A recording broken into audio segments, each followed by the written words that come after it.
नमस्कार, स्वागत है आपका द फोर्थ स्टेट यूट्यूब मंच पर। मेरा नाम है रविंद्र सिंह शोरान और राहुल गांधी ने एक बार फिर से ज्ञानेश कुमार पर कड़ा निशाना साधा है। राहुल गांधी ने कहा है कि जिस तरीके से पूरे देश में एसआईआर की प्रक्रिया चल रही है या अभी तो 12 प्रदेशों में जो चल रही है, उसकी वजह से बहुत नुकसान हो रहा है।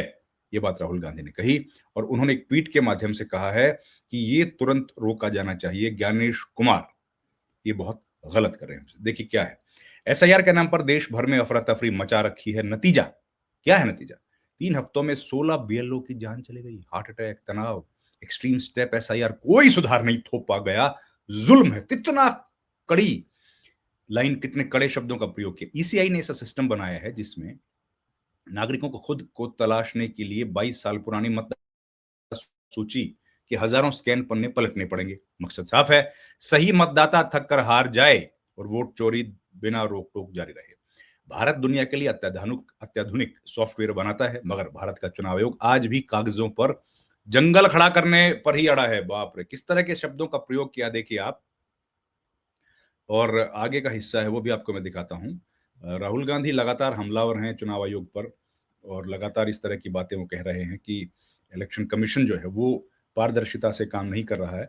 वोट चोरी को बिना रोक-टोक जारी रहे। भारत दुनिया के लिए अत्याधुनिक सॉफ्टवेयर बनाता है, मगर भारत का चुनाव आयोग आज भी कागजों का जंगल खड़ा करने पर ही अड़ा है। अगर नीयत साफ होती तो list digital searchable machine readable होती और ईसीआई 30 दिनों की हड़बड़ी में अंधाधुंध काम ठेलने के बजाय उचित समय लेकर पारदर्शिता और जवाबदेही पर ध्यान देता। एसआईआर एक सोची समझी चाल है जहां नागरिकों को परेशान किया जा रहा है और बीएलओज की अनावश्यक दबाव में मौत हो रही है। मौत को कोलेट्रल डैमेज मानकर अनदेखा कर दिया गया है। यह नाकामी नहीं, षड्यंत्र है सत्ता की रक्षा में। और उन्होंने एक अखबार की कटिंग को भी साझा किया है। ये दैनिक भास्कर अखबार की कटिंग है। ये देखिए, आपको और पता लग जाएगा डिटेल में। असल में जिस तरह से वोट चोरी के ऊपर राहुल गांधी लगातार हमला, एसआईआर 19 दिन में 6 राज्यों में 16 बीएलओ, अलग-अलग कारण है। अब इस तरह की घटनाएं अगर देश में हो रही हैं तो आप बताइए, सवाल क्यों नहीं खड़े किए जाने चाहिए? और जर्नलिस्ट का तो काम यही है कि अगर इस तरह की घटनाएं हो रही हैं, एक के बाद एक ऐसे समाचार आ रहे हैं, तो उनको रोका जाना चाहिए। लेकिन अभी भी सरकार इस पर खामोश है। आगे बढ़ने से पहले आपसे एक अपील है कि आप प्लीज़ हमारे चैनल को जॉइन करें, जिससे हमें आर्थिक सहायता मिले। लाइक, शेयर, सब्सक्राइब भी कीजिए और आपसे गुज़ारिश ये भी है कि हमारे चैनल के वीडियोज़ को ज़्यादा से ज़्यादा शेयर करें। देखिए, अभी जो अलग-अलग राज्यों में 12 प्रदेश और केंद्र शासित प्रदेशों में इस वक़्त चल रही है एसआईआर की प्रक्रिया। उनमें से बंगाल की पॉलिटिकल पार्टीज़, फिर तमिलनाडु की पॉलिटिकल पार्टीज़ और केरला। केरला की पॉलिटिकल पार्टीज़ प्लस केरला सरकार, देखिए सरकार खुद गई है। सरकार जो है, पिनराई विजयन जिसके मुख्यमंत्री हैं, वो सरकार खुद चली गई है सुप्रीम कोर्ट एसआईआर को रुकवा देने के लिए। लेकिन उसके बावजूद भी सरकार इलेक्शन कमीशन जो है ज्ञानेश कुमार के कान पर जूं तक नहीं रेंग रही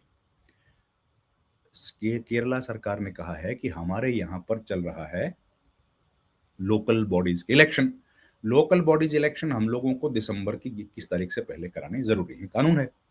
और अगर हम लोग दोनों प्रक्रिया साथ-साथ चलेंगी तो वो काम नहीं करा पाएँगे। ये बात उन्होंने कही। लेकिन भैया, लेकिन सरकार तो सरकार है, हमारी सरकार पर तो कोई असर पड़ नहीं रहा। तो ऐसी स्थिति में सुप्रीम कोर्ट में फ्राइडे को इस बात पर माफ़ कीजिएगा, बुधवार को, पिछले बुधवार को इस पर मेंशन की गई थी। मेंशनिंग जब हुई, तो चीफ जस्टिस ऑफ इंडिया उस वक़्त थे कौन? उस वक़्त चीफ जस्टिस ऑफ इंडिया थे देश के गवई, बीआर गवई साहब। उन्होंने कहा कि भई जो वरिष्ठ वकील हैं कपिल सिब्बल, आप नहीं मेंशन कर सकते, जूनियर को भेजिए। जूनियर गए। जूनियर ने जब वहाँ जाके अपनी बहस कही तो कोर्ट तुरंत सुनवाई के लिए तैयार हो गया। फ्राइडे को सुनवाई हुई। फ्राइडे को सुनवाई के बाद कहा कि 26 तारीख को दोबारा सुनवाई करेंगे। 26 तारीख को सुनवाई जब होगी तो उसमें दूध का दूध पानी का पानी होने की संभावना है कि इलेक्शन कमीशन इतना प्रेशराइज क्यों कर रहा है। समय की कमी है। एक के बाद एक बीएलओज की तरफ से देश भर में समाचार आ रहे हैं। बंगाल की मुख्यमंत्री बार-बार ट्वीट कर रही हैं और उसके बाद बंगाल के मुख्यमंत्री के बाद बंगाल की जो फायर ब्रांड लीडर हैं महुआ मोइत्रा, उन्होंने ट्वीट किया है। उन्होंने बार-बार कहा है कि ये जो पूरा एफआईआर की प्रक्रिया की जा रही है ये गलत है। महुआ मोइत्रा को आप जानते हैं और उन्होंने ट्वीट करके कहा है कि ये नहीं होना चाहिए, और जिस तरीके से एक के बाद एक बीएलओज की जो एक्सट्रीम स्टेप्स ले रहे हैं उनके लिए ज्ञानेश कुमार खुद जिम्मेदार हैं। ये सुनिए आप उनका महुआ मोइत्रा का बयान सुनिए। This video is for you, Mr. Ganesh Kumar, Honorable, not so honorable Chief Election Commissioner. Not so honorable Chief Election Commissioner. Last night, the 21st of November, 52-year-old Rinku Tarafdar, who was a resident of Krishnanagar and has worked as a part-time teacher. इनका नाम लेके बता रही हैं, उन्होंने अपना extreme step लिया। Who was also a BLO, Rinku Tarafdar BLO थे और उन्होंने एक्सट्रीम स्टेप लिया। Exercise, committed suicide. देखिए, she's now dead. Her postmortem is currently being Rinku done. Tarafdar. She leaves behind a husband, a married daughter, and a son. Rinku has also left behind a suicide note. The suicide note is in Bengali, but I'm going to read certain parts from it. She says, "Ami bachte chai, main bachna chahti hu. I want to live. Amar samsare kono abhav nahi. I have no problems in my family. Mera sansar mein koi problem नहीं है। আমার এই পরিণতির জন্য নির্বাচন commission দায়ী। मेरा ये अवस्था के लिए सिर्फ और सिर्फ चुनाव आयोग रिस्पॉन्सिबल है। Only and only the election commission is responsible for this situation. আমি কোনো রাজনৈতিক দল করি না। I don't belong to any political party. খুবই সাধারণ মানুষ, I'm a normal person. কিন্তু এই অমানসিক কাজের চাপে আমি বাঁচতে পারছি না। This inhuman work pressure I can't take anymore. খুবই কম বেতনে আমার চাকরি, এই পরিশ্রমের তুলনা নেই। I work for very little money. This kind of physical and mental pressure is unimaginable for me. অফলাইনে 95% আমি কাজ করেছি, অনলাইনে করতে পারছি না। I've done 95% of my work offline, but I'm just not being able to do it online. And even though I've told my supervisor in the video, it isn't helping. I have my wife, my children, and my husband. I have no complaints.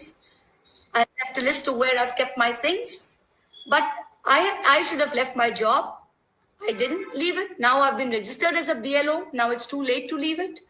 But only and only this pressure is responsible for me taking this decision. I want to live. I was at the best phase of my life. This letter, Mr. Kumar, has been written blaming the Election Commission for her death. You, sir, are an aider and abettor to the suicide of Rinku Karmakar, who died an untimely death due to the chaos caused by you. In 2024, when your predecessor, Rajiv Kumar, when speaking on the 300 plus deaths due to the 7-phase elections held at the peak of summer between April and June, said that you had learnt a lesson and that you would not do it again. You have learnt no lesson. Even after forcing a 7-phase election in the depths of summer last year, you have again come and done this chaotic exercise where 18.5 lakh, 20 lakh voters in each Lok Sabha constituency in Bengal are having to be enumerated, digitized in a span of 30 days, even less. Is it humanly possible? Your children work as DMs. Why don't you ask them? Is it humanly possible to do? When we ask you to take our 17C forms and digitize them and make it available, you said it's a Herculean task. We can't do it. If you, the Election Commission, with your resources and your time and your money, cannot upload 17C forms and digitize them and make them available, you expect BLOs working full-time jobs to work another 8-hour, 10-hour, 12-hour shift after their shifts to do this job for you? For what? What's the tearing hurry? What's the tearing hurry? Why couldn't we have taken 6 months or 8 months to complete this exercise? Why? You're responsible for Rinku's death. And you know what I feel like doing now? A postmortem is going on. I feel like taking her after the postmortem, putting her on a flight to Delhi, taking it outside the Nirvachan Commission office on Ashoka Road and sitting there so you can come down and see how much. देखिए ये हालत है और चुनाव आयोग खामोश है। तो इस वीडियो में इतना ही दोस्तों। आपसे रिक्वेस्ट है हमारे चैनल को प्लीज लाइक शेयर सब्सक्राइब कीजिए। आपसे ये भी गुजारिश है कि अगर आप चाहते हैं किसी मुद्दे पर हम वीडियो आपके लिए बनाएं तो आप हमें कमेंट बॉक्स में लिख सकते हैं, सुझाव दे सकते हैं, हम लोग उसको बनाएंगे। Thank you very much. नमस्कार।